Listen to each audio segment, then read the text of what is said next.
News hours Tamil நேயர்களுக்கு வணக்கம். திண்ணை கிசுகிசுக்குகள்ல நம்ம பாட்டி அம்மா இவங்கெல்லாம் பேசியிருப்பாங்க. அது குடும்பம் சார்ந்த அது ஒரு அளவோடு இருக்கும். யாரையும் அந்த அளவுக்கு பாதிச்சிருக்காது.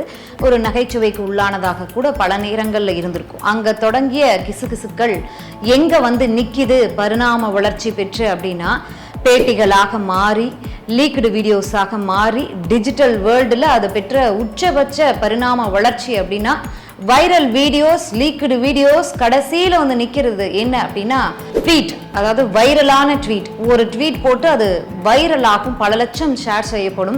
இதனால யாருக்காவது யூஸ் இருக்கா அப்படின்னா அது ஜீரோ தான். இந்த பரிணாம வளர்ச்சி யாருக்காவது பயன் அளிக்குதா அப்படின்னா அது ஜீரோ தான். ஆனா பாதிக்குது, பல குடும்பங்களை அது பாதிச்சுட்டு இருக்கு.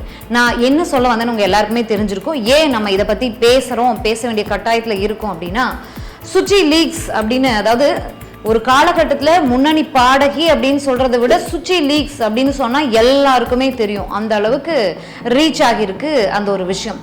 பாசிட்டிவான நல்ல விஷயங்கள் அவ்வளோ ஈஸியா ரீச் பண்ண முடியல. இது சேனல் நடத்துற ஊடகத்துல இருக்கக்கூடிய எல்லாருக்குமே தெரியும். இதே நெகட்டிவான விஷயம்னா சீக்கிரமா ரீச் ஆயிடுது. ஆனா அந்த ரீச்சுக்காக ஒரு குடும்பத்தை பாதிக்கக்கூடிய விஷயத்த தொடர்ந்து பேசலாமா அப்படின்னா பேசக்கூடாது. அந்த பார்வையை மாத்தணும், நான் உட்பட, அப்படிங்கிறதுக்காக தான் இந்த வீடியோ நம்ம பேசுறோம். ஒரு காலகட்டத்துல முன்னணி பாடகியாக இருந்த தனித்துவமான குரல் வளம் பெற்ற ஒரு ஷார்ட் டேர்ம்ல கொஞ்சம் ரீச் ஆன ஒரு பாடகினா சுசித்ரா. அவங்க ஒரு ஆர்ஜேவா இருந்திருக்காங்க அதுக்கு முன்னாடி. அதற்கு பிறகு அவங்க பாடகியா அறிமுகப்பட்டாங்க. நிறைய படங்கள்ல பாடியிருக்காங்க. பல மேடைகள், ஏஆர் ரஹ்மான் மேடைகள் எல்லாம் பல மேடைகள்ல பார்த்திருக்கோம். திடீர்னு அவங்க திருமணம் செய்துகிட்டாங்க. கார்த்திக் அப்படிங்கிற ஒரு நபரை, ஒரு நடிகரை திருமணம் செய்து கொண்டாங்க.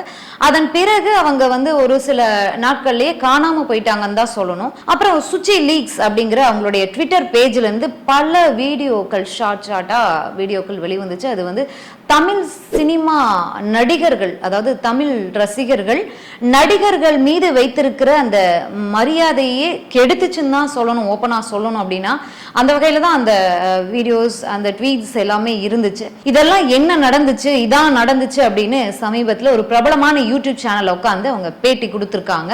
அந்த பேட்டி ரொம்ப கேஷுவலான பேட்டியா இல்லை, ரொம்ப ஆதங்கத்தோட ரொம்ப மனவலியோட பேசின ஒரு பேட்டியா தான் இருந்துச்சு. அந்த பேட்டியை பார்த்து எல்லாருக்குமே தெரிஞ்சிருக்கும் அவங்க மனதளவுல எந்த அளவுக்கு பாதிக்கப்பட்டிருக்காங்க அப்படின்னு. அவங்களும் கண்டிப்பாக ஒரு மருத்துவரை அணுகணும். இந்த வழியிலிருந்து, இந்த மன அழுத்தத்திலிருந்து நிச்சயமா அவங்க வெளியில வரணும் அப்படிங்கறதான் பல பெண்களுடைய ஒரு பார்வையாக இருந்திருக்கும். சரி, ஒட்டுமொத்தமா பார்க்கலாம். அன்றைக்கு நாளிதழ்கள்ல கிசு கிசுக்கள் அப்படின்னு ஒரு தனி பகுதியே வரும். நம்ம ஒரு விஷயத்த, நிறைய படங்களை காமெடிஸ் பார்த்திருக்கோம். ஒரு விஷயத்த பெண்கள் கிட்ட சொல்லிட்டா போதும், அது ஈஸியா ரீச் ஆயிடும். இங்க சொல்லி அங்க சொல்லி அங்க சொல்லி அப்படியே போயிட்டு இருப்பாங்க திண்ணையில உட்காந்துட்டு அப்படின்லாம் பெண்களை நிறைய இடங்கள்ல அந்த காமெடியா விமர்சிச்சிருக்காங்க. அது உண்மையா அப்படின்னா அது எந்த அளவுக்கு உண்மைன்னு நம்ம ரிசர்ச் பண்ணி பார்த்தாதான் தெரியும். ஒரு சில இடத்துல நடக்குது அப்படிங்கிறதுக்காக அனைத்து பெண்களையுமே அப்படி சொல்லிட முடியாது. இப்போ டிஜிட்டல் வேர்ல்ட்ல விமர்சனங்கள் ஈஸியா எல்லார் மேலேயும் வச்சுறாங்க. சரி, இதோட பரிணாம வளர்ச்சி நம்ம முன்னாடியே சொல்லியிருந்தேன். அது மாறி மாறி வந்திருக்கீங்கன்னா முக்கியமா ஊடகங்கள், தொலைக்காட்சியை சொல்வதெல்லாம் உண்மைன்னு ஒரு நிகழ்ச்சி வந்துச்சு. அதுதான் முதல் நிகழ்ச்சி. ஒரு குடும்பத்துடைய ஒரு அந்தரங்கமான விஷயங்களை, அவங்களுடைய பர்சனல் லைஃப் உடைய விஷயங்களை ஓப்பனா அடிச்சு உட்காந்து பேசுறது, அது லட்சக்கணக்கான மக்கள் பார்க்கறதுங்கிறதுக்கு ஒரு முன்னுதாரணமாக ஆரம்பிக்கப்பட்ட நிகழ்ச்சி அந்த நிகழ்ச்சி தான். அந்த நிகழ்ச்சி எத்தனையோ பார்வையாளர்களை கடந்துச்சு. ஒவ்வொரு நிகழ்ச்சியும் நல்லா ரீச் ஆச்சு. குடும்பங்களுக்கு தீர்வு கிடைச்சுதா அப்படின்னா நிகழ்ச்சியில பார்க்கும்போது தீர்வு கிடைச்ச மாதிரி இருந்துச்சு. உண்மை என்னன்னா ஒவ்வொருத்தவங்ககிட்டயும் போய் பேசினாதான் தெரியும். அந்த நிகழ்ச்சியை காப்பி பண்ணி சில ஊடகங்கள், சில தொலைக்காட்சிகள் அது மாதிரியான நிகழ்ச்சிகள் எடுத்தாங்க. இன்று வரைக்கும் எடுத்துக்கிட்டு தான் இருக்காங்க. சரி, இதனுடைய பரிணாம வளர்ச்சி என்னன்னா வைரல் வீடியோ, லீக்டு வீடியோஸ்னு இப்போ ட்விட்டர்ல நிக்குது, எக்ஸ் பேஜ்ல நிக்குது. அப்படிதான் சுச்சி லீக்ஸ், சுசித்ராவுடைய ட்வீட் பேஜ்ல இருந்து போடப்பட்ட ட்விட்டர்ஸ்னால தான் தமிழ் சினிமா, அதாவது கொண்டாடி கொண்டிருந்த, தமிழ் ரசிகர்கள் கொண்டாடி கொண்டிருந்த பல உச்ச நடிகர்கள் பத்தின விஷயங்கள்லாம் வெளியில வந்துச்சு. அதுல பெரிதும் பேசப்பட்டவர் தனுஷ், த்ரிஷா, அது மாதிரியான சங்கீதா, கிரிஷ் அப்படின்னு நிறைய நடிகர்கள், இந்த கார்த்தி, சுசித்ராவுடைய ஹஸ்பண்ட் கார்த்தி அப்படிங்கிற மாதிரியான நிறைய, ஆண்ட்ரியா, நடிகை Andrea, Anirudh, music director Anirudh மாதிரி நிறைய டாப் பர்சன்ஸோட வீடியோக்கள்லாம் வெளியில வந்துச்சு. அது சங்கர் படத்துடைய ஒரு நடிகை இருக்காங்க, அவங்க அந்த மாதிரியான நிறைய விஷயங்கள் வந்துச்சு, ரொம்பவே சர்ச்சையாச்சு இதெல்லாமே. இந்த விஷயத்துக்கெல்லாம் முற்றுப்புள்ளி வைக்கிறதுக்கு தான் இத்தனை வருடங்கள் கழிச்சு அவங்க வந்திருக்காங்க. நான் வந்து இந்த ட்வீட்டை போடல, என்னுடைய ஹஸ்பண்ட் என்னுடைய உத்தரவு இல்லாம நான் பிரிந்து வாழ்ந்து கொண்டிருந்த போது என்னுடைய ட்விட்டருடைய பாஸ்வேர்டை வாங்கி அவர் பண்ண ஒரு விஷயம்தான். பலரோட வாழ்க்கைய நடிகர் தனுஷ் கெடுத்திருக்காரு. இவங்கெல்லாம் பார்ட்டி பண்ணுவாங்க, அந்த பார்ட்டியை வந்து ரொம்ப நிறைய விஷயங்கள் சொல்லியிருக்காங்க அவங்க. அந்த பார்ட்டியில வந்து வெள்ளி தட்டுல வந்து கொக்கைன் போன்ற பொருட்கள்லாம் வந்து பயன்படுத்தப்படும். நடிகர் கமல்ஹாசன் வீட்டிலேயே வந்து வெள்ளி தட்டுல கொக்கைன் போன்ற பொருட்கள்லாம் வழங்கப்படும் அந்த பார்ட்டியில. அந்த பார்ட்டியெல்லாம் வந்து ரொம்ப மோசமான பார்ட்டி. பணக்கார பசங்க லைக் யுவன் சங்கர் ராஜால இருந்து நிறைய பேரை, இன்றைக்கு தமிழ் சினிமால அன்றைக்கு உச்சத்துல இருந்தவங்களுடைய பசங்க, இன்றைக்கு உச்சத்துல இருக்கக்கூடிய நடிகர்கள், இசையமைப்பாளர்கள் அப்படிங்கிற மாதிரி நிறைய பேருடைய பெயர்களை எல்லாம் சொல்லி இவங்கெல்லாம் பார்ட்டி பண்ணுவாங்க. நைட் இரவு முழுக்க பார்ட்டி பண்ணுவாங்க, நடிகைகள்லாம் இருப்பாங்க. அதையும் தாண்டி கணவரும் தனுஷும் ஆண்ட்ரியாலாம் அந்த ரூம்ல என்ன பண்ணுது, இந்த மாதிரியான கொச்சையான விஷயங்கள் நிறைய பேசியிருக்காங்க. இதெல்லாம் எந்த அளவுக்கு உண்மை அப்படிங்கிறதுலாம் நமக்கு தெரியாது. இதையும் தாண்டி இதற்கு ஒரு பதிலை கொடுக்குறேன் அப்படின்னு சொல்லிட்டு அவருடைய முன்னாள் கணவர், எக்ஸ் ஹஸ்பண்ட் தான் அவங்களும் சொல்லியிருந்தாங்க. அதே மாதிரி முன்னாள் கணவரான கார்த்திக்கும் சொல்லியிருக்காரு, நான் வந்து கண்டிப்பா இப்படி எல்லாம் கிடையாது, சுசித்ரா சொல்வது பொய்யே அப்படி இப்படின்னு. ஆமா, நான் அப்படி ஒரு பர்சனா இருந்தா நான் அதை பெருமையா சொல்லிட்டு இருப்பேன் அப்படின்லாம் நிறைய விஷயம் சொல்லியிருக்காரு.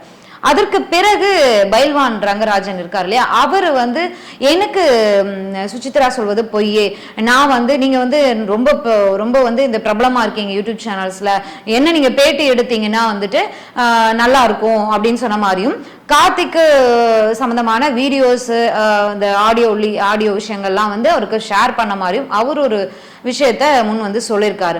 அந்த ஆடியோ என்னுடையது இல்லை, அந்த குரல் என்னுடையது இல்லை அப்படின்னு சுசித்ராவுடைய முன்னாள் கணவர் வந்து அவர் ஒரு விஷயத்த சொல்லியிருக்காரு.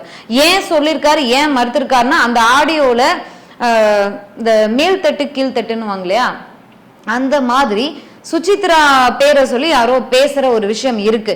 நீ வந்து ரொம்ப ஆச்சாரமான குடும்பத்துல தானே பேசின, இவ்வளவு கொச்சையா நீ ஏன் பேசுற, நீ வந்து ஒரு சில சமூகத்தை சொல்லி பேரை சொல்லி அந்த மாதிரி இருக்கும் உன் பேச்சு அப்படிங்கிற மாதிரியான விஷயங்களை எல்லாம் அவர் அந்த பேசியிருக்க அந்த ஆடியோல இருக்கிறதுனால உடனடியாக முன் வந்து அதை நான் இல்லைன்னு மறுப்பு தெரிவிச்சிருக்காரு.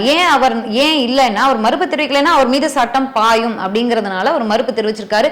இது எந்த அளவுக்கு உண்மைன்னு காவல்துறையினரோ சைபர் கிரைம் அவர்களோ இந்த விஷயத்த கையில எடுத்தாங்கன்னா தான் நமக்கு தெரிய வரும். நாங்கள் மொத்தத்துல என்ன சொல்ல வரோம் அப்படின்னா, இந்த மாதிரியான அடுத்தவங்க வீட்டுல என்ன நடக்குது அப்படின்னு எட்டி பார்க்கறதுல இருந்து மக்கள் ஒதுங்கி இருந்தாலே பல பேருக்கு பொழப்பு கெட்டு போகும் தான். பைல்வான் ரங்கராஜன்ல இருந்து நிறைய பேர் இருக்காங்க, அந்த மாதிரியான நபர்களுக்கு பொழப்பு கெட்டு போகும் தான். நானும் சில நேரங்கள் இந்த மாதிரியான பேட்டிகளை எடுத்திருக்க கூடும். ஆனா முழுக்க ஒரு குடும்பத்துடைய பர்சனலான விஷயங்களை நான் ஒரு காலத்துலயும் பேட்டி எடுத்தது கிடையாது. நான் அடிச்சு சொல்லுவேன், இதுல இருந்து மக்கள் நம்மளே ஒதுங்கி இருக்கணும். இதனால நமக்கு ஏதாவது யூஸ் இருக்கா, ஒரு யூஸும் கிடையாது. ஸோ நம்மளுடைய வாழ்க்கை, நம்மளுடைய அடுத்த கோல் என்ன அப்படிங்கிறத பார்த்து போனாவே இந்த மாதிரியான விஷயங்கள்ல ஒதுங்கி இருக்கலாம். நடிகர்களை முதல்ல நடிகர்களா பார்க்கணும், அவங்களோட பர்சனல் நமக்கு எதுக்கு, நடிகர் வீட்டுல மட்டும்தான் இந்த மாதிரியான விஷயங்கள் நடக்குதா, இந்த மாதிரியான மற்றவங்க சொல்லக்கூடிய இந்த விஷயம்லாம் உண்மையா அப்படிங்கிறதெல்லாம் பார்க்கணும். என்னதான் இருந்தாலும் இந்த மாதிரியான விஷயங்கள் உண்மையாக இருந்தால் பாதிக்கப்பட்டவங்களுக்கு ஒரு மன நிம்மதி, ஒரு மன அழுத்தத்திலேருந்து வெளிவந்தா சந்தோஷம் தான். சுசித்ரா வந்து அதோட நிக்கல, இன்னொரு ஊடகத்துமே பேட்டி கொடுத்துருக்காங்க. இதை வந்து அடுத்து இது மூவ் ஆன் ஆகாம இருந்தா நல்லா இருக்கும், மக்களும் நிம்மதியா இருப்பாங்க. இதை வந்து ஊடகங்கள் இதை வளர்க்காம இருந்தா நல்லா இருக்கும். ஏன்னா ஒரு நெகட்டிவான விஷயத்தை ஏன் வளர்த்துக்கிட்டே இருக்கணும், அந்த நேரத்துல மக்களுக்கு தேவையான +2 10th மாணவர்களுக்குலாம் ரிசல்ட் வந்திருக்கு, அவங்க அடுத்து என்ன படிக்கலாம், அந்த மாதிரியான விஷயங்கள், அரசியல்ல நிறைய விஷயம் இருக்கு பேசுறதுக்கு, இந்த மாதிரியான பாசிட்டிவான விஷயங்கள் எடுத்து போனா நல்லா இருக்கும்னு நினைக்கிறோம். நன்றி.